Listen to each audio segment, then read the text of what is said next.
Thanks for joining us. I'm joined today by the Lieutenant Governor and Bureau of Workers' Compensation Administrator Stephanie McLeod. The COVID-19 pandemic has disrupted livelihoods of so many Ohioans, hurting our citizens and certainly hurting our businesses, particularly our small businesses. Our administration has worked to come up with ideas that can help our fellow Ohioans. We have one that we're going to announce today. For example, in the past, earlier this week, the State Controlling Board approved a new package of CARES Act funding to help Ohio small businesses, bars, restaurants, the arts, nonprofit organizations, and our hospitals. And I thank the General Assembly for doing that. In addition, the package that they approved will provide critical rent, mortgage, water and sewer payment assistance to many low-income Ohioans who very much needed and need that help. We're here today to announce a plan to provide additional support to ease the financial burden created by the pandemic. I am today asking the Ohio Bureau of Workers' Compensation Board of Directors to approve a dividend of $5 billion, $5 billion to further support Ohio's economy, Ohio's employers. Now, since March, BWC has issued 2 other dividends for Ohio employers who are covered by BWC. Our current dividend that I'm asking the BWC board to approve at $5 billion is nearly 4 times the size of the last dividend. And this is the largest BWC dividend that has ever been issued. Our economy is coming back, but many of our businesses, businessmen and women, continue to struggle. And another even larger dividend that I'm asking for today will help so many businesses stay open, keep them operating, pump money directly into the economy. In the next few days, the BWC Board of Directors will host a special meeting virtually where they will vote on the requested $5 billion dividend. If approved, these checks would be distributed in December of this year. The checks would range from hundreds of dollars to even millions of dollars for employers covered by the BWC system. On average, for example, a restaurant could see a check for about $13,000. It's an average. In regard to our agriculture community, the average Ohio farm could see a check for roughly $9,500. City of Columbus is a public employer, and this certainly includes some public employers, stands to collect the single largest check at nearly $64 million from this dividend. With today's announcement, this would be the agency's 3rd dividend of more than $1 billion this year. If approved, it would bring the total to nearly $8 billion in dividend checks in 2020. In late April, BWC issued a $1.54 billion dividend to employers covered by BWC. And then in October, they issued another $1.34 billion. Those particular checks are still going out this week. Despite the pandemic, BWC remains in a strong fiscal position, thanks largely to healthy investment returns on employer premiums, a declining number of claims each year, and prudent fiscal management. I congratulate BWC. I congratulate the board. I congratulate Stephanie McLeod. Issuing these dividends, we believe, is very important.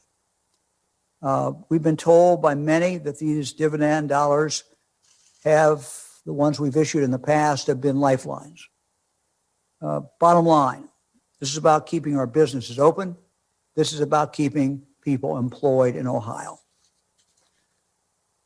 Lieutenant Governor Husted is also with us. I'd like to turn it over to him to talk about the impact this dividend program will have.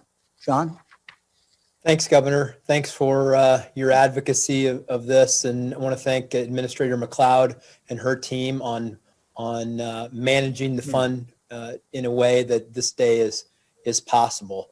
I want to emphasize something you alluded to, Governor. This is really the third step in a package of things that have happened literally within the last 7 days.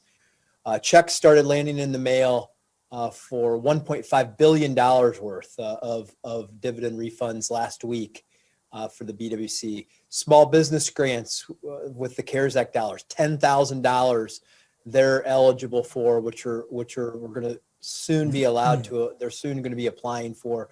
$2,500 goes back out to liquor permit holders we know who are struggling. And this $5 billion announcement is truly going to be a game-changing event, particularly in combination with those other levels of support for many businesses in Ohio.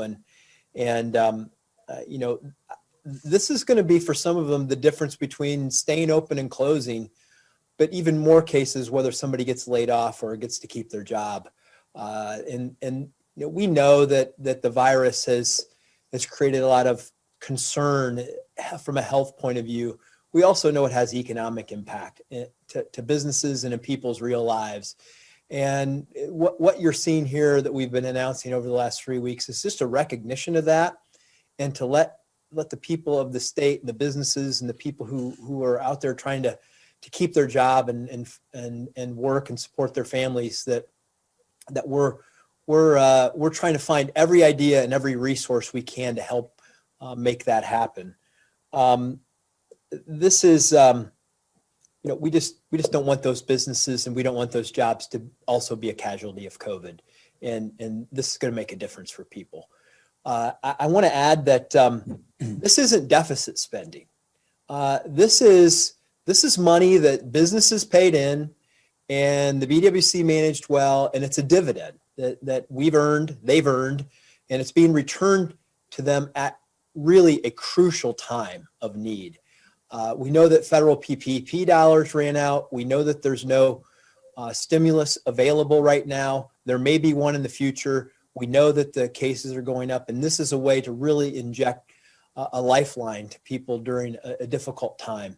And I know that not just based on my beliefs, but on conversations that we've had out there with businesses, because we test flight these issues and say, what would this mean? What's the right way to do it? I talked to one business owner in Troy, Ohio, or we got information from one business owner in Troy, Ohio, who said that she will immediately return this dividend with her employees, to her employees, because she knows they've been struggling during this time, and she's going to help them out. We talked to one local fire and EMS group who said that the refund to their local government is going to help keep police and fire officials on the job that they might otherwise have had to cut back on. And small businesses. One of the businesses we talked to said, every act of kindness during the stressful time to a small business is so very much appreciated. Thank you. This is stuff that it's may sound like it's a big number, $5 billion. We hear numbers, but these are people, these are businesses, these are jobs, these are lives, they're families that are being changed. And Governor, and thanks for your leadership and in recognizing this, and thanks to Administrator McLeod and the board at BWC for their efforts to make this happen. Governor, thank you very much. Administrator Stephanie McLeod also joins us today. And Administrator, thank you for the great work that you and workers' compensation team have been doing. Congratulations. This is, I think it's going to be very good news for our small businesses, our businesses throughout the state of Ohio, and some local government as well. So we'll turn it over to you for some comments. Thank you, Governor DeWine and Lieutenant Governor Husted. Good afternoon. BWC is and that is to take advantage of BWC's strong investment returns and distribute those to employers when they need it most. As you and the Lieutenant Governor have stated, Ohio is in this together. Last year, we saw our largest rate decrease in at least 60 years for private employers at 20%. We lowered that rate again this year by 13%. Even with continued falling premium rates and multiple dividends since 2013, our net position and financial stability continue to exceed our expectations. Like everyone else, we were concerned about how shutdowns across the globe would impact our investments this summer. I am pleased to announce that just since July, we have earned just under another $1 billion in investment income. What this tells us is that our modeling and our investment policies are solid. So using this information, we are ready to support businesses to stay open, to reduce layoffs, and to keep Ohioans employed. Because we have returned almost $8 billion to employers, our goal is to get the dividend in the hands of the employers by the end of this year. This allows them to consult with their tax advisors in January about potential tax consequences of so much dividend in one tax year, and also to apply COVID losses that they may have had this year against that income. I want to take a moment and thank the BWC team. Talking about $8 billion or even masks for 200,000 employers may seem easy, but this has been a heavy lift for the incredible team at BWC, and I just want to make sure they know it is appreciated. I would also like to thank our board of directors for their support for the agency to be responsive and agile, especially in these times. Thank you, Governor DeWine, for having me on today. We are so pleased to help Ohio's economy stand tough during this global pandemic. And in the case of Ohio versus COVID, I think the sure bet is on Ohio every time. Administrator McLeod, thank you very much for the work that you do and your team does. And thanks for being on today. We appreciate it very much. Adam Sharp with the Ohio Farm Bureau also joins us today. Adam, thank you very much for being with us. And I wonder if you could talk maybe about what this will do, what impact this will have for Ohio farmers. Thank you, Governor, and also thanks to Lieutenant Governor Husted and also to Administrator McLeod. Really appreciate you having me on today. Farm Bureau is, of course, very proud and privileged to represent tens of thousands of farmers and others in the food and agriculture space across the state of Ohio. It's obviously no secret that the pandemic and, of course, the market disruptions that have happened globally from the pandemic and other challenges have had a big impact on Ohio's agriculture economy. So this announcement becomes even that much more important today because of that. If you look at this potential to return billions of dollars back to our food and agriculture economy in the state, it will help those businesses remain competitive. And also, as I believe Lieutenant Governor mentioned, the intention for many of those business owners to reinvest those dollars right into their workforce. It also is a testament to the investments that those business leaders have made in their businesses over time, because obviously those investments in protecting their workers and providing safe workplaces have resulted in these types of resources being available. So those investments clearly are paying off. So Governor, again, thank you. Thank you, Lieutenant Governor and Administrator McLeod for having me on today. And we appreciate all the work that you're doing to help Ohio's economy recover. Adam, thank you very much. Appreciate you being with us today. Sheila Troutner is also with us. She's the president and CEO of Taste Hospitality Group. She has several hospitality businesses in Central Ohio, including some restaurants.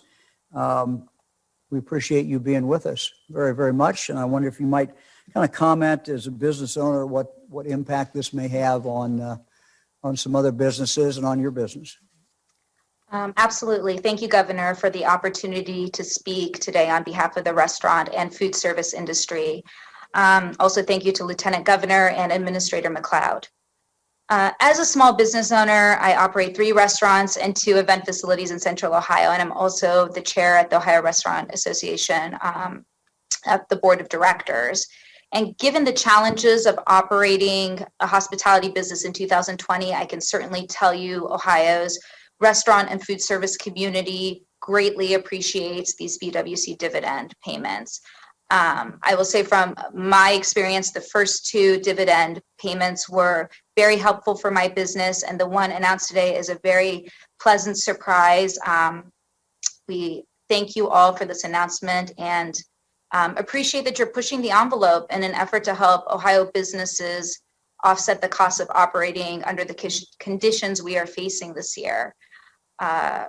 Restaurants in general, they run on tight margins, so every dollar counts. And my restaurants specifically, I plan to use these funds for keeping more of our people employed, possibly offsetting some of our PPE expenses, hand sanitizer, cleaning supplies, sanitizing supplies, and taking the opportunity to proactively let our customers know that we are operating excellently and safely under the Ohio Restaurant Promise. Our industry employs 585,000 people in the state of Ohio, and we are committed to being here into the future to continue serving our employees, our customers, and our community. In addition, I'd say we are thankful for several of the other programs the governor you have approved, including the CARES Act grants for small businesses and funding for the liquor permit fees for restaurants and bars. As well, the Drinks to Go program has been very helpful for many operators in our industry. Ultimately,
week, and I look forward to reporting approval of this request to you at that time. Great. We look forward to that. Thank you very much. Thanks for being with us. Thanks for all you've done over the years for BWC. We appreciate it very, very much. We're ready for questions. Governor, first question today is from Ben Schwartz at WCPO in Cincinnati. Ben. Hi, Governor. Thank you very much for taking questions today. Good. I'm curious, though, about how your talks with officials from counties nearing the purple level have been going. We heard from Hamilton County Commissioner Denise Driehaus today saying, quote, the governor has the authority to say, if you're a purple county, X, Y, and Z might happen, close quote, along with acknowledging your hope that the county or that the community changes its behavior regarding COVID-19. With this kind of language, though, it seems to many like there's a sort of back and forth going on between some counties and the state in terms of who it's up to regulate COVID restrictions. So I'm really just asking, if we do go purple, who will have to be the one to actually limit gatherings? Well, we're asking people already to limit gatherings. We're seeing this virus spread throughout the state. It's spreading very, very quickly. And it's spreading in our rural areas as well as our urban areas. So it is now the time for us to, look at limiting these gatherings, look at maybe not having some of these gatherings. And if we do have things, be very, very careful, wear a mask. So this is a difficult time throughout the state of Ohio. As we talked about yesterday, 82 of our counties are now high incident counties. We've never seen anything like this before in Ohio. We started yesterday with phone calls. Our Zoom calls, where we had the opportunity to talk with a lot of community leaders. We did one Hamilton County this morning. We've done some other counties in Western Ohio, Northwestern Ohio, and we'll have some more later today. Whether or not the 3 counties that are on the watch list actually go from red to purple, we will not know until later today when we look at the data. And our our data team comes to us and says this is where we are. But I want to make this very clear to people. We do not have any intention, if these counties go purple, to issue any kind of particular orders. It really is going to come down to each community taking charge and pushing back against this virus. Hamilton County has done a good job. Clark County has done a good job. Cuyahoga County has done a good job. The leadership of the 3 communities has come together. The political leadership, the public health leadership, business leadership has all come together. So our calls the last 2 days to those counties has been to encourage them to continue to do that, to say we got another battle to fight. We fought 2. You've done well. The state has done well, but we got another one. And we're into a very tough period of time. We had school administrators on each of the calls. And each time we got a question. If our county goes purple, are you going to do something in regard to our schools? And the answer is, so far, we have left it up to local school districts, over 635 school districts around the state, to make the decision what's in the best interest of their children. The color code, whether it goes from red to purple or not, combined with the listing that we put out every day of what the spread is in each community for the last 2 weeks, those should be kind of guiding indicators about what's going on in your community. But particularly in the bigger communities, the bigger counties, you need to look at the zip code data. Look where the school, sometimes we have a school that might be even on a border of several counties. So that school just needs to look at the zip codes, look to see what's going on in that district. They also need to see what's been reflected in their school. And, then make those choices based upon all that information. Our job is to give as much information on the health side of it as we can, and we will continue to do that. So whether any of these counties go purple tomorrow or don't go purple, it should inform people about what's going on. Going purple basically means, hey, we're starting to see some problems with the hospitals, or in the future we're going to see some problems if these trend lines continue. But we will not issue any orders tomorrow about the closure of schools. Every school will continue to make that adjustment if they want to make an adjustment, or they'll continue to make that decision based upon what they think is in the best interest of their students, based on what they're seeing in their zip code, based upon what they're seeing in their county, based on what they're seeing in their school. Thank you. Next question is from John London at WLWT in Cincinnati. Hey, John. Hi, Governor. As you say all that, 2,600 new cases today, and as you know, hospitalizations and ICU admissions are up. You've asked Ohioans to not host or to go to gatherings of any size. And I must tell you, we hear from parents who wonder why you expect anyone to follow that advice when they hear from their own kids and other parents that if it's okay to go to school, it's safe enough to be with friends and gather after school. That's their reality. So they're asking, aren't you sending a mixed message if the schools stay open? I don't think so. We I'm gonna make this really clear. We have not seen significant spread in the classroom that we are aware of. That has been confirmed by every superintendent I've talked to. So in that formal setting, and here's the thing that I think is important, John. In that formal setting, people are wearing masks. The teacher is wearing a mask. Every student is wearing a mask. That is a very different setting than when adults or young people get together after school or after work and nobody's wearing a mask and people are having a gathering. Those are fundamentally two different events. One is safe, or as safe as it can be made. The other is highly dangerous. And so that's the distinction. So the message, maybe I've not done a good job transmitting the message, but the message is if you're wearing a mask and you're careful, you can go about your life. But if you're not wearing a mask, you're not careful, and you're doing things that you might have thought, hey, that was okay a year ago, until we can get out of this pandemic, they become a high risk proposition. It's like Halloween.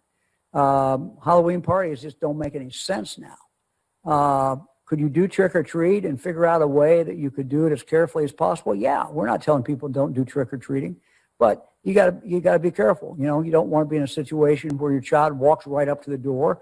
If you're at the door, you put your light on. You shouldn't walk up to that child. Figure out some way to leave it for the child, as long as the child doesn't have to reach in and put their hand where a whole bunch of other kids are putting their hands. So there's ways of doing things, and that I think there's just a fundamental distinction between what is safe and what is not safe. And the good news is we've learned so much in the last 7 or 8 months. We know a lot better what's safe, and we know a lot better what's not safe. Governor, can I add something to that? We're asking people to prioritize. We think education is really important. We think getting kids in school and having them learn what they need to learn to progress educationally is important. A Halloween party, at least in my view, does not have the same priority. And we're just saying to people, you can't do everything the way you always have done it. You have to prioritize.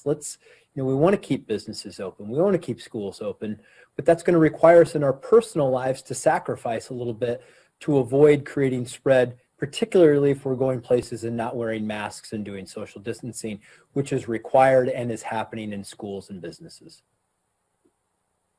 Next question is from Tom Gallick at Gongwer News Service. Hi, Governor. Hey, Tom. Wondering what you're hoping the legislature is going to send your way, if anything, before the end of the year.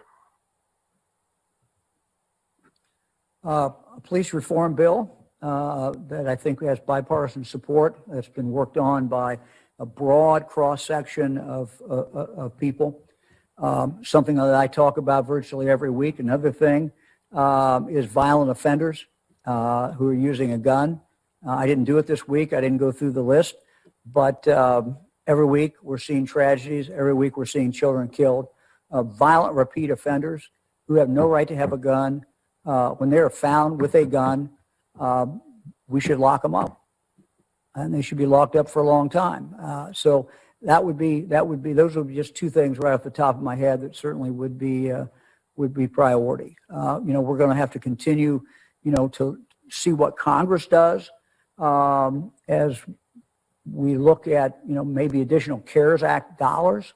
We're going to see what Congress does in regard to flexibility. Based upon that, we may be able to get additional funds out to people who need them, but we're gonna have to wait to see what Congress does first in regard to that. Those are a few of the things. There's a lot more.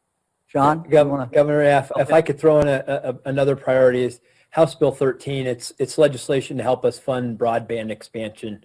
Another one of those things that we've been working on for a while that would be really helpful to clear off the decks in the lame duck session.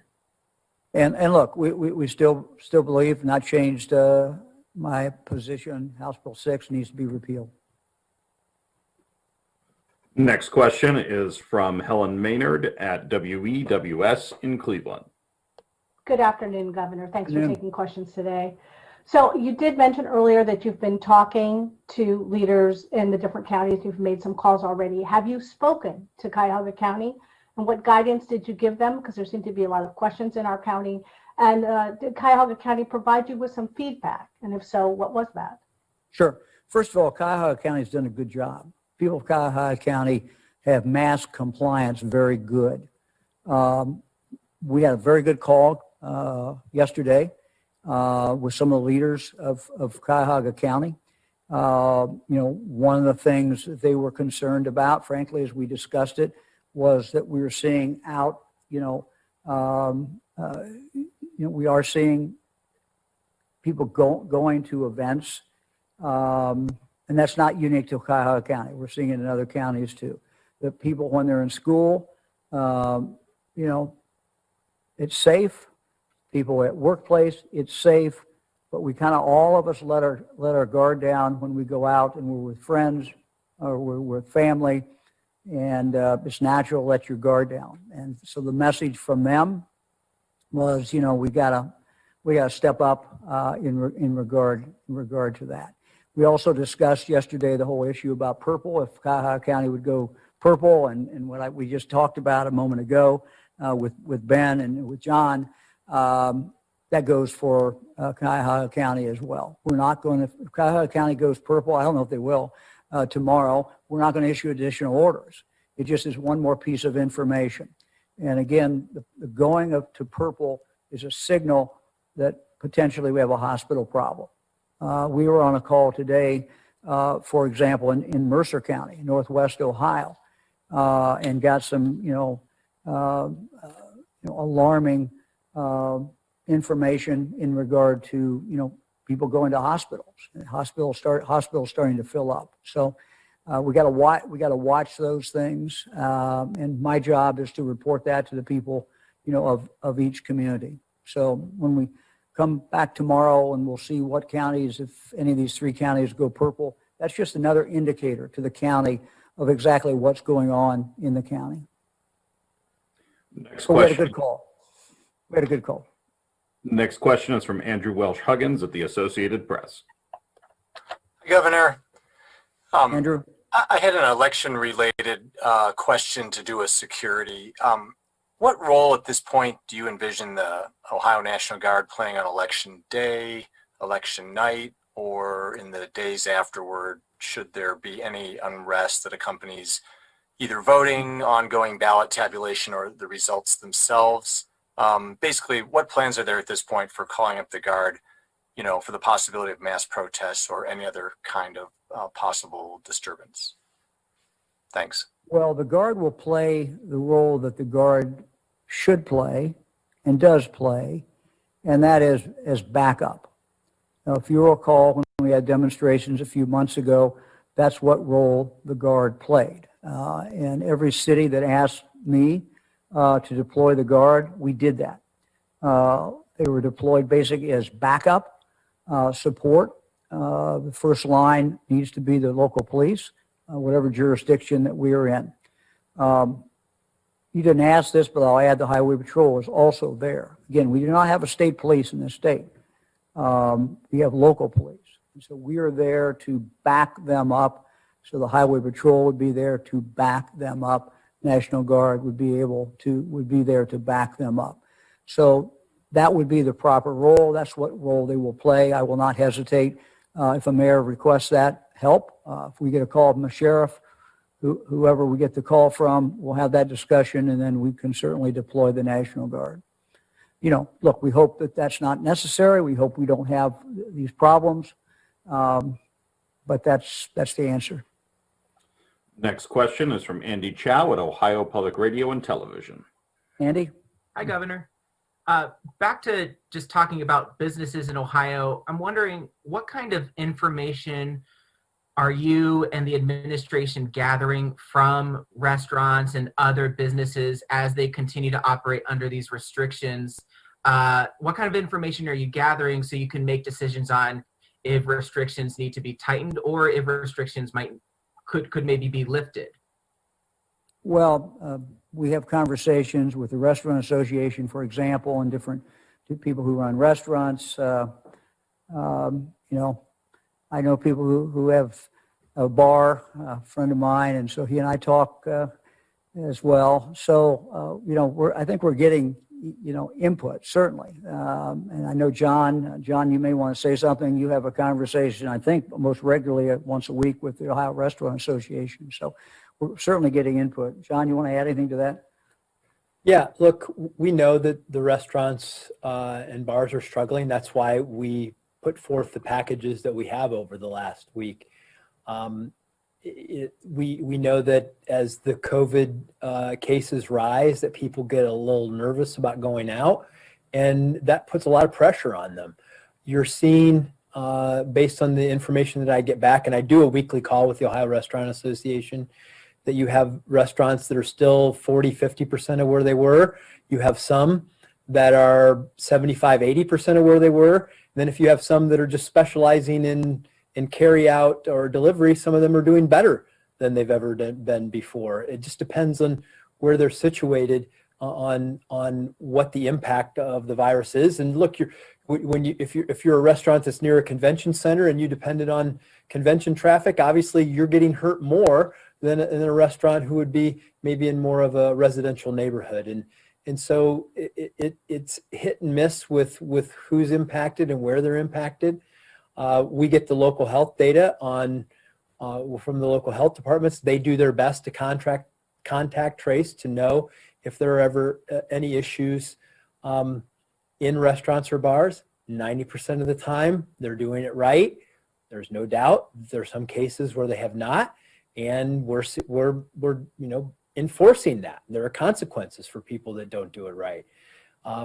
But it's taking all of that information, and Andy, I wish there was a clear, I wish it was just crystal clear about what we needed to do and where we needed to focus. But I hope you'll understand from that explanation that it's complicated, depending on where the business is, what clientele they cater to, what hours of operation they really, where they make their money. And so we're trying to build packages and responses that meet the unique challenges of that industry. Next question is from Jim Oddie at WHIO in Dayton. Hey, Jim. Governor, I want to go back to your announcement on the BWC. For those business owners in the state of Ohio and in the Miami Valley specifically, is there a way for them to tell, first off, when they log onto their account, is there a way for them to tell in advance how much money they might be eligible in this outlay? And secondly, could you talk just a bit about the mechanics of, if this is improved next week, how long it might take for that money to begin flowing? What kind of a window are they looking at? Because they're very anxious about being able to pay their bills. Well, absolutely. I'm going to ask Administrator McLeod to weigh in on that. Stephanie, you still on? I sure am, Governor. Right. Thank you so much for that question. If employers look back at their true up, we do once a year true up, similar to what businesses sometimes pay in estimated taxes to the Department of Tax. Their true up time ended here just a couple months ago. And if they look at their true up, and if they take that amount and multiply it by about 3.72, just under 4 times, that should give them an expectation of what kind of check they would expect to see. If the board approves this next week, we will begin very quickly, but as you can imagine, there are some logistics to more or less redeeming our investments and then getting that process through, sending it over to a check run and getting those out. Right now, our goal is to have everything out to employers in the mail by the 2nd week of December. Thank you. Thank you very much. Next question is from Jeff Reddick at WSYX in Columbus. Good afternoon. I was trying to reach Sheila Troutner if she's still on. Is she still with us? Sheila, you still there? I'm here, yes. There you go. Hi, Sheila. Jeff Reddick at Channel 6. I see the Restaurant Association signs are in the background with you there. You're, of course, an owner of a portfolio of restaurants. I'm sure they operate as their own individual businesses in some regard. But Correct. For other small business restaurant owners in the state, the majority owning one restaurant or one bar only, they may not be able to move resources around as easily. Of course, we're seeing alarming numbers of cases now. People may be less likely to go out. So can you quantify how long $13,000 or less might help a business like that hang on? Well, going back to Lieutenant Governor's point, I mean, the restaurants are all different sizes and all different, have different resources. And for an independent, I operate my businesses independently, so I look at each one as on its own. I think that these dollars will help. I mean, any dollars will help, frankly. I mean, restaurants run on tight margins, so it's, depending on what the resources provided with the dividend payments are being used for, I believe that there's definitely, it's helpful. But, for me to speculate about how much or how long these funds will help in a business, I can't do that because, I can't speak for all of these restaurants. What I will say is that we do need Congress to provide more PPP. And I think that is a huge lifeline for many restaurants and those in the hospitality industry. I think that will be a critical lifeline for many as we enter into this winter and colder season. Next question is from Jack Windsor at WMFD in Mansfield. Hey, Jack. Hi, Governor. There are experts who believe that quarantining and distancing healthy people is the wrong strategy. Dr. Scott Atlas in the White House, the scientists who signed the Great Barrington Declaration, and then the recent study released by the British Medical Journal. So part one, what are your experts saying about this? And then part two, we received a report that you're asking big businesses in red counties to keep their employees at home. Is this true? Thank you. Well, as far as quarantine, we're basically following what the best guidelines are. And we try to do that throughout the pandemic. As far as the talking to businesses, look, we're in a difficult time in Ohio. And so if people can work from home, we want them to do that. But that's going to be up to the individual business. It depends on what that business does. It depends on the nature of that business and the nature of the particular job that person has. But if people are still working from home, this would not be a time to switch them back. If you've been able to have them, work from home up until now that we're starting to shoot back up, it certainly would not be a time to change the plan. So we're just asking businesses to look at this, make their own determination. But if people can work from home, obviously that's a good thing at this point. I mean, look, we're headed into November, December, January, which most experts months ago said, could be a more difficult time. So anytime that we can, lessen exposure and lessen possibility of there being a transmission of the virus, and if that can be done, then we certainly encourage people to do that. Next question is from Dan DeRose at WOIO in Cleveland. Good afternoon, Governor. Hey, Dan. I just wanted to ask where you feel personally. I think back in late August and September, I think we could all get an indication that you were feeling pretty positive about where we were headed as a state. We had days of 400, 500 cases a day. We have since quadrupled that. Where do you feel personally as the leader of Ohio as we see cases of 2,600 in a day? Well, as we look back and compare to where we are today, this is, we thought obviously in March it was the most dangerous time. We thought in June and July we were in a dangerous time. But this is the most perilous time that we've been in. This is where, we're headed into winter. We're headed into Thanksgiving where people normally get together. We're heading to Christmas when people get together. The days are shorter. People are inside more. It gets colder. And we're seeing numbers that are going up faster than we've seen them before. So we've never seen spikes in cases like this. We've never seen the spike that was the steepest curve as we have seen in regard to hospitalization. So every sign is going the wrong way. Now, there is good news out there. We just got to get to it. And the good news is that vaccines are coming. And we're going to get through this and we're going to come out of this, but we got to get through the next few months. And these are going to be difficult months. something I said a couple of weeks ago, that it will get better. It's just probably going to get worse before it gets better. And we have it within our hands to control how bad this winter gets. And, you know, we've had, I think, 5 calls with counties so far. We've got 2 more this afternoon, tonight. And, you know, that's been my message, is, look, we need your help. It comes down to what individuals do. And it's not so much about, you know, people say, what are you going to do? Well, it's really what about collectively we do. And so I've been asking the different county leadership, you know, to pull together, take ownership of this just within your county. And, you know, if we can slow that spread in your county, that means your nursing homes are safer, your schools have a better chance of being open, and your hospitals have a much better chance of not being overflowing. So I'm an eternal optimist. I think Ohioans can do this. I know Ohioans can do this. And I think when people understand what we have to do, that we'll go ahead and do it. We've already done it once. We've done it twice. Now we got a challenge. We're tired, but we got to get up and we got to go do battle with this virus again.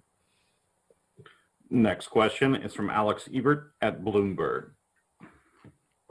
Good afternoon, Governor. This is a question both for Administrator McLeod and for you. Ohio runs the largest state-run insurance system in the United States. Can Administrator McLeod provide a context for how the push to work remotely has impacted claims at the BWC, such as how large of a decrease she's seen in claims and impacted costs? And given these changes, Governor, can you weigh in on whether the state might need changes to our system due to what could be a larger work-from-home revolution spurred by COVID-19? Thanks. Yeah, I've not done any analysis of it or seen any analysis what impact this might have.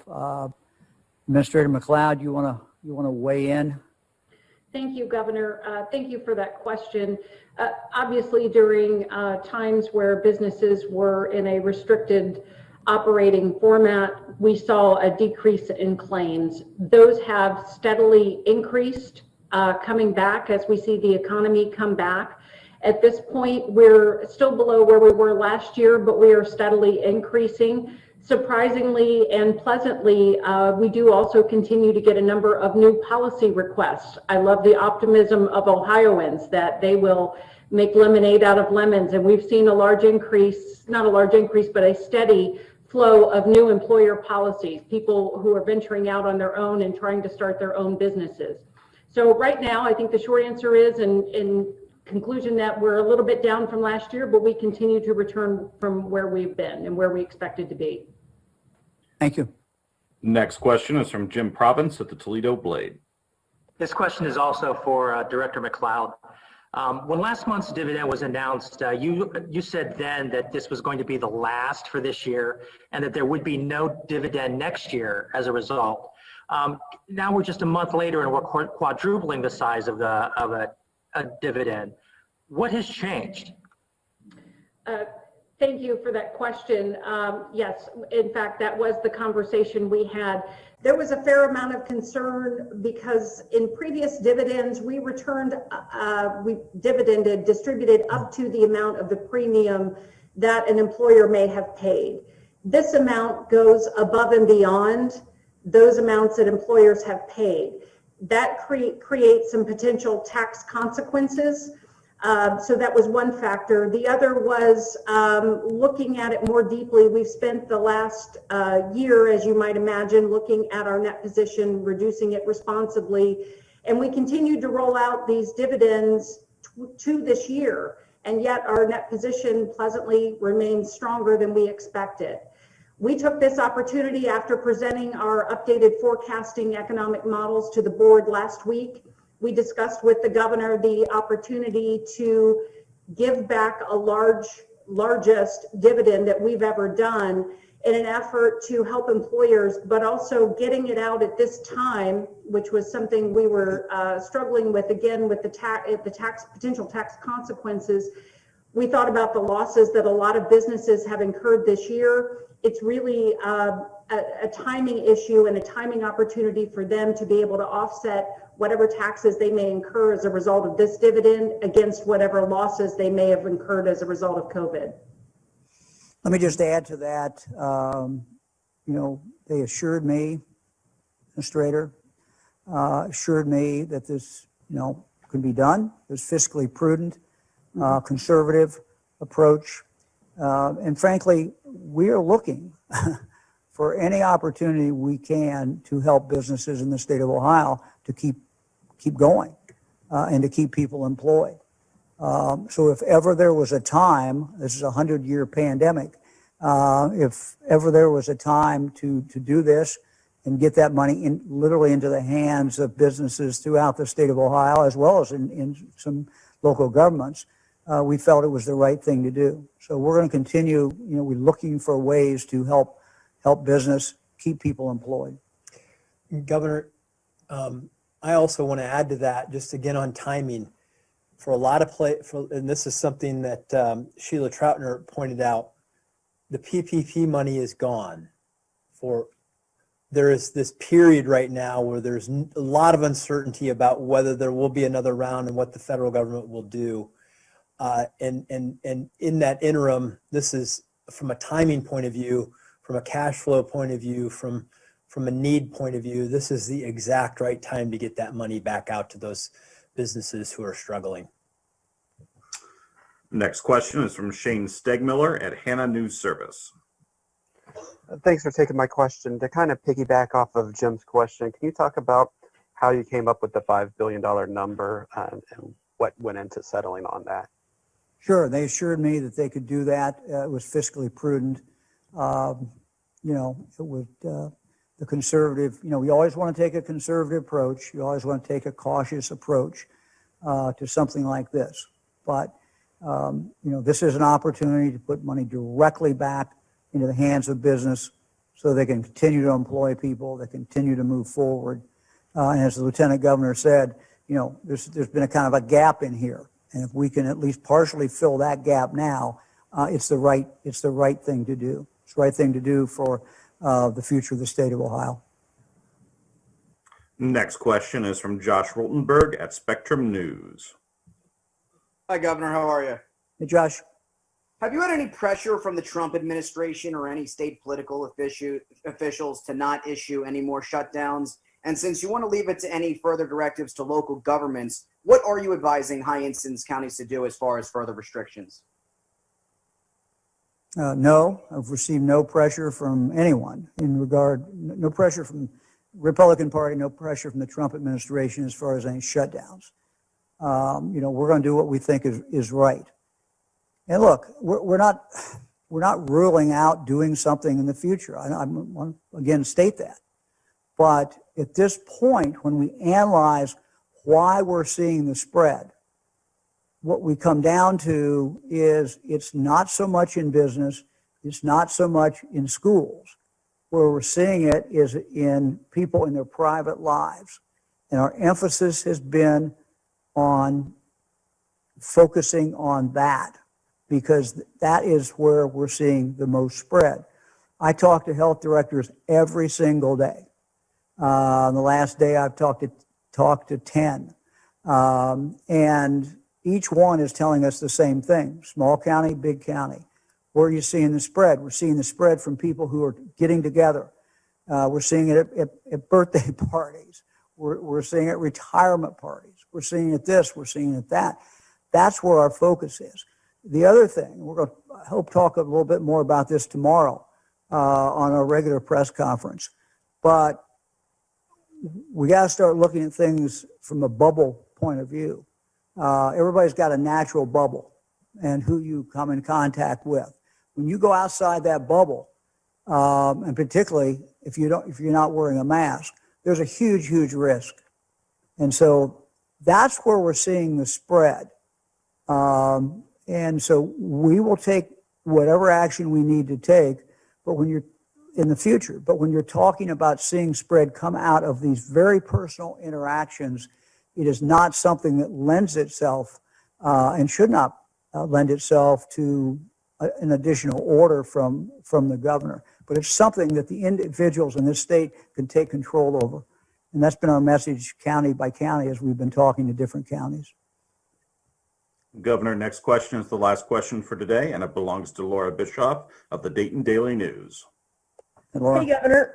So this $8 billion in dividend rebates this year on top of, I think, $1 billion rebates every year since 2013, it kind of raises the question, which is the BWC consistently charging employers too much in premiums? Well, you know, this has been handled. I'll let the director answer that, the administrator answer that. You know, they've taken a conservative position. They always want to be solvent. I think that, you know, that certainly makes sense. But I'll refer that question to the administrator. Thank you, Governor. Thank you, Laura, for your question. No, the short answer is no. We have, as the governor mentioned, been very fiscally prudent with our investments. Those have been outstanding. We have decreased our rates. We've had either a decrease or no change in rates every year for private employers since 2007. For public employers, it's been every year since 2008. According to a nationally recognized study done every other year, in 2018, BWC had the 16th lowest rates in the country. That did not contemplate our decrease in rates of 12% in 18, 20% in 19, and 13% in 2020 for private employers. We're hoping to be in the lowest 10 in the country when that report is released next month. We, by design, have investment income. We use that actually to offset operating costs. So our operating cost and paying out claims that we've done this year, actually we're not collecting enough currently to pay those. We transfer funds, by design, from our investments in order to fund that. This is just a result of having several very good years of solid investments, having this additional income, and being very glad that we are able to help in this particular time. Thanks, everybody. We'll see you all at a regular news conference tomorrow at 2 o'clock. Thank you very much.